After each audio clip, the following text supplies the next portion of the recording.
You deleted the photo. You opened your social media account, scrolled back to the image you uploaded 4 years ago, the one with the bad haircut, or the ex-partner in frame, or the embarrassing outfit, or the context you have long since outgrown, and you tapped delete. A confirmation dialog appeared. You confirmed. The photo vanished from your profile. You felt the small satisfaction of reclaimed control. The photo is still out there. Not in the sense that some backup server has it cached, though that is also likely true. Not in the sense that someone might have downloaded it before you deleted it, though that is also possible. I mean in the specific, technical, documented sense that it was almost certainly scraped into one or more large-scale image datasets used to train artificial intelligence models. And the copies inside those datasets are not subject to your deletion. Your action inside the platform's app affects your profile. It does not affect the 40 or 50 derivative copies that have been indexed, compressed, tagged, and redistributed across the machine learning research ecosystem and its commercial derivatives. Those copies live in a different system, under different governance, with no deletion channel you have any standing with. This is the part of the AI revolution that has not been adequately explained to the public. The training of modern image generation models, Stable Diffusion, Midjourney, DALL-E. The image capabilities of various large multimodal models depended on datasets assembled through web scraping at massive scale. The most widely discussed of these is Leon 5B, a dataset released in 2022 containing over 5.85 billion image text pairs collected from the public internet by the German nonprofit Leon. It was made freely available for research purposes. It was used, directly or indirectly, in the training of multiple commercial image generation systems, and it contained, among its billions of entries, a very large number of photographs that the people depicted in them never knew had been included. Let me be precise about what Leon 5B actually is, because understanding the mechanism matters. Leon did not host the images. Leon compiled a list of URLs pointing to images on the open web, paired each URL with the alt text or caption associated with it, and published the list. Researchers wanting to use the dataset downloaded the images themselves from the URLs. This is a legal distinction that has been central to the copyright and privacy discussions. The dataset itself is a pointer, but in practice, usable training corpora derived from the dataset are the downloaded images, assembled into archives held on the systems of whoever is training the model. Those archives persist. They do not automatically update when a source URL goes dead. Here is the implication. When you uploaded a photo in, say, 2019 to a public profile, a blog, a forum, or any other public-facing corner of the web, that photo's URL had a non-trivial chance of being crawled by Common Crawl, the large-scale web archiving nonprofit whose snapshots are a substrate for many research datasets. If the URL was indexed, it may have appeared in Leon 5B's assembly process. If it appeared, a researcher who downloaded the dataset in 2022 may have pulled the image into their local copy. That local copy exists on their storage. Subsequent researchers may have received a copy from that researcher. The image has, in effect, been propagated through the research community in ways that are neither tracked nor revocable. In 2022, researcher Lepine discovered her own private medical photographs inside Leon 5B, photographs taken by a clinician in 2013 that were never meant for public distribution, but had ended up indexed somewhere on the web through channels she did not control. Her discovery prompted significant public discussion about consent in training datasets. A 2023 investigation by Stanford Internet Observatory identified that Leon 5B contained child sexual abuse material that had been scraped along with everything else, which prompted Leon to take the dataset offline temporarily and release a cleaned version. The same year, artists discovered that their creative work had been scraped into training data, leading to multiple lawsuits, including Anderson v's Stability AI. The theme across these cases is consistent. Individuals discovered their content in datasets they never knew existed, assembled through processes they never opted into, now embedded in training pipelines they cannot revoke.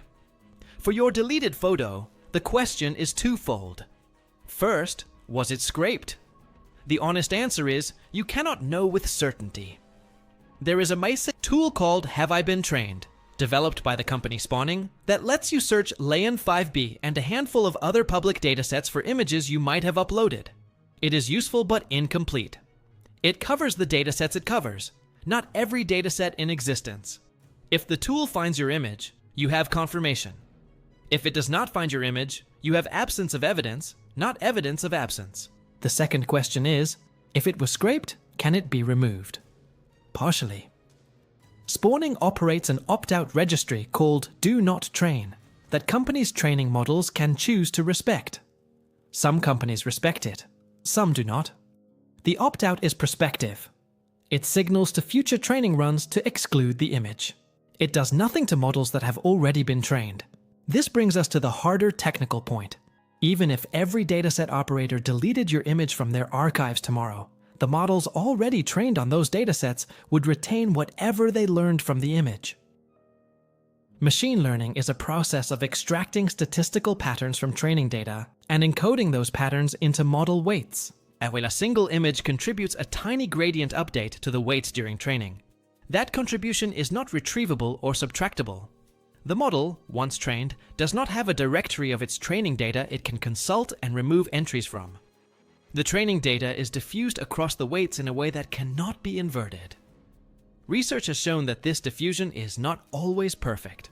Extraction attacks, demonstrated by researchers at Google, ETH Zurich, and others, have shown that specific training images can sometimes be recovered from image generation models through carefully crafted prompts. The reconstruction is not guaranteed and is stronger for images that appeared many times in training data or that are highly distinctive.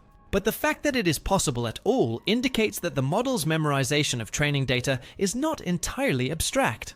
Fragments of your image, if it was included, may be latent in the model's behavior. For most images of most people, this is an abstract concern rather than a practical one. The model is unlikely to generate a recognizable copy of any one photograph out of billions. The realistic risk is not that your photo will reappear verbatim.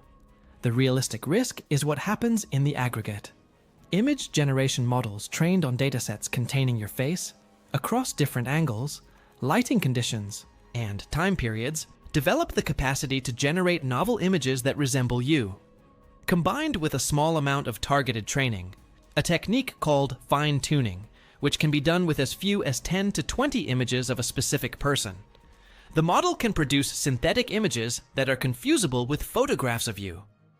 The existence of your images in the base training corpus makes the summary fine-tuning more effective, even if your specific images are not the ones used for the fine-tune. The broader commercial dynamic has consequences.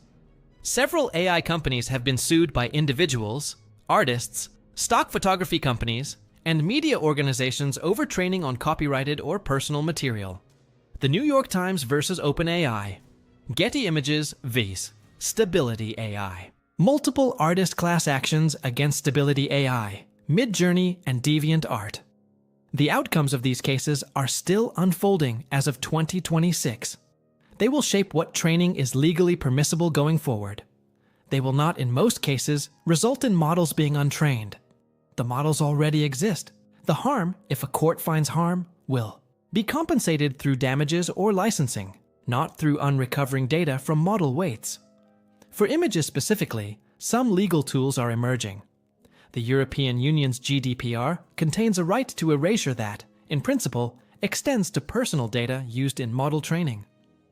Enforcing that right against AI model operators is new legal territory, and the operators have argued variously that anonymization, the technical impossibility of model unlearning, and the legitimate interest basis for training exempt them from compliance. National regulators in the EU have been actively investigating. The Italian Data Protection Authority temporarily banned ChatGPT in 2023, in part over training data concerns. Outcomes have been mixed. Users in GDPR jurisdictions have some leverage. Users elsewhere have less. In the United States, the regulatory picture is more fragmented. State-level privacy laws, California's CCPA and CPRA, similar laws in Virginia, Colorado, Connecticut, and others, contain provisions that arguably cover AI training, though enforcement in this specific context is still in early stages. The Federal Trade Commission has signaled interest in AI model training practices, and in 2024, required the deletion of models trained on improperly obtained data in a case against Rite Aid over facial recognition. The precedent for model destruction as a remedy exists, but is rarely invoked. What does this mean for you, the person who just deleted a photo, expecting that deletion to be final? It means your threat model has to shift. Content uploaded to the public web before roughly 2020 should be assumed to be in one or more training datasets. Content uploaded between 2020 and 2023 is highly likely to have been scraped unless the platform you uploaded to actively blocked scrapers, and that block was effective, which is inconsistent. Content uploaded since 2023 has been subject to somewhat more aggressive scraping blocking by major platforms, but also to aggressive scraping by AI companies, many of which have signed exclusive data licensing deals with platforms like Reddit, Shutterstock, and various news publishers, or have operated general web scrapers that platforms are still catching up to. What you can do going forward. When uploading images, consider whether the image needs to be publicly visible or whether it can be restricted to a friends list or private account. Private content behind authentication walls is significantly less likely to have been scraped. Use tools that add adversarial perturbations to images.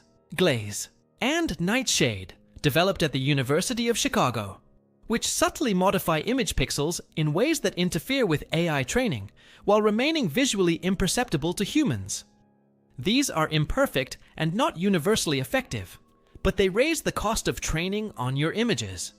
For images already uploaded, register with the Do Not Train opt-out at Spawning's Have I Been Trained platform, which is honored by some major dataset operators and some model developers. Use the tools each platform provides to control who can view your content, recognizing that changing a setting from public to private does not retroactively remove the image from archives of your previous public posts. Accept that for a meaningful portion of your photographic history, the data is now in a system that predates your awareness of it, retained under terms you did not negotiate, used for purposes that did not exist when you uploaded, and will persist in derivative forms whether you want it to or not. The deletion button on your social media profile is a real tool for managing your profile. It is not, and never was, a tool for managing the internet. The photo you deleted last week is probably still out there, not in any one place you can point to. Distributed in fragments across dozens of systems, some of them research archives, some of them commercial model weights, some of them personal hard drives of researchers who downloaded Leon 5B in 2022 and still have the archive on a backup drive somewhere. That is the reality of uploading content in the scraping era. The upload was the consequential act. The deletion was a comfort. This is not a reason to withdraw from sharing your life online. It is a reason to be more thoughtful about what shares, at what time, on what platform, and to adjust your expectations about what deletion can and cannot accomplish going forward. The data model of the web changed. Our mental model mostly did not. Updating it is overdue.